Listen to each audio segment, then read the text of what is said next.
Una de las mayores deudas del Estado mexicano es el nivel de pobreza en el que se encuentran millones de nuestros compatriotas. Pero para entender este problema mejor, primero debemos saber cómo se mide la pobreza en México. Y en este video te voy a platicar cómo se mide la pobreza en México y cuáles son los niveles actuales de pobreza en el país. Y como siempre, todos los datos, cifras y citas que usemos en este video los puedes encontrar en la descripción. Primero, el órgano encargado de medir la pobreza en México es el Consejo Nacional de Evaluación de Política del Desarrollo, es decir, el Coneval.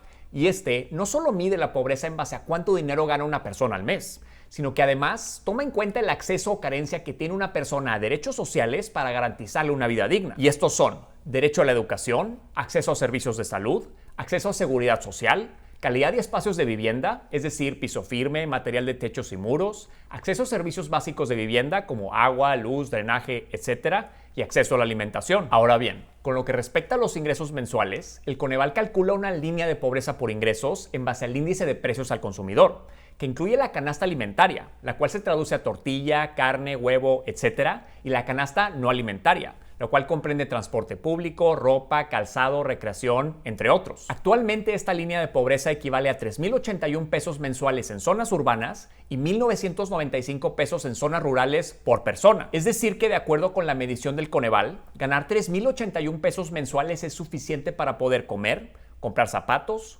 ropa, pagar transporte, mantener tu vivienda y hacer actividades recreativas. ¿Sería suficiente para ti? Entonces, para ser considerado pobre por el Coneval, una persona debe ganar menos de la línea de pobreza y no tener acceso al menos uno de estos derechos sociales. Ahora, si una persona gana arriba de 3,081 pesos al mes, pero no tiene acceso a servicios de salud, por ejemplo, esto no lo convertiría en pobre, sino en vulnerable por carencia social. Y del mismo modo, si una persona tiene acceso a todos los derechos sociales, pero gana por debajo de la línea de pobreza, tampoco sería considerado pobre, sino vulnerable por ingresos. Y cuando hablamos de pobreza extrema, quiere decir que la persona no tiene acceso a al menos 3 derechos sociales y sus ingresos están por debajo de la línea de pobreza mínima, la cual incluye solo la canasta alimentaria, que equivale a 1,560 pesos mensuales en zonas urbanas y 1,105 pesos mensuales en zonas rurales por persona. Y a esto es a lo que se le conoce como la medida multidimensional de la pobreza, ya que no solo depende de una variable como cuánto dinero gana una persona,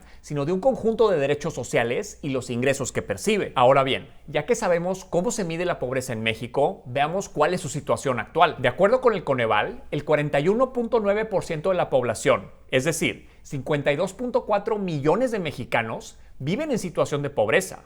Esto es más que la población entera de España, Venezuela o Colombia. El 7,4% de la población, es decir, 9,3 millones de mexicanos, viven en pobreza extrema. Además, 21 millones de mexicanos no tienen los ingresos suficientes ni siquiera para comer. Pero bueno, el problema no solo es la cantidad descomunal de personas que viven en situación de pobreza, sino que también la falta de oportunidades en el país condena a millones de mexicanos a permanecer en la pobreza. Y por eso tenemos una movilidad social tan baja que solo el 2% de las personas en condición de pobreza pueden llegar a ser ricos en este país. Y hablando de los ricos, de acuerdo con un estudio realizado por Oxfam, el 1% de la población posee el 43% de la riqueza en todo México. Además, los más ricos de México se encuentran en el 4% más rico del mundo y el 5% más pobre del país se encuentra en el 2% más pobre a nivel mundial. En otras palabras, los más ricos de México son de los más ricos del mundo, mientras que los pobres de nuestro país son de los más pobres del planeta. Así que en realidad, a pesar de tener prácticamente a la mitad de nuestra población en situación de pobreza,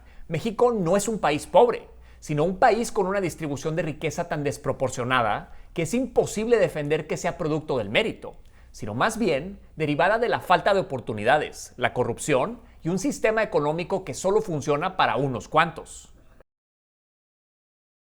Espero que te haya gustado el video de esta semana, y si eres una de las 3 personas que llegaron hasta aquí, no olvides suscribirte a nuestro canal, compartir el video, darnos like en Facebook y cuéntame en los comentarios. Ahora que ya sabes cómo se mide la pobreza en México, ¿qué opinas? ¿Te hizo cambiar de percepción en cuanto a los niveles de pobreza en el país?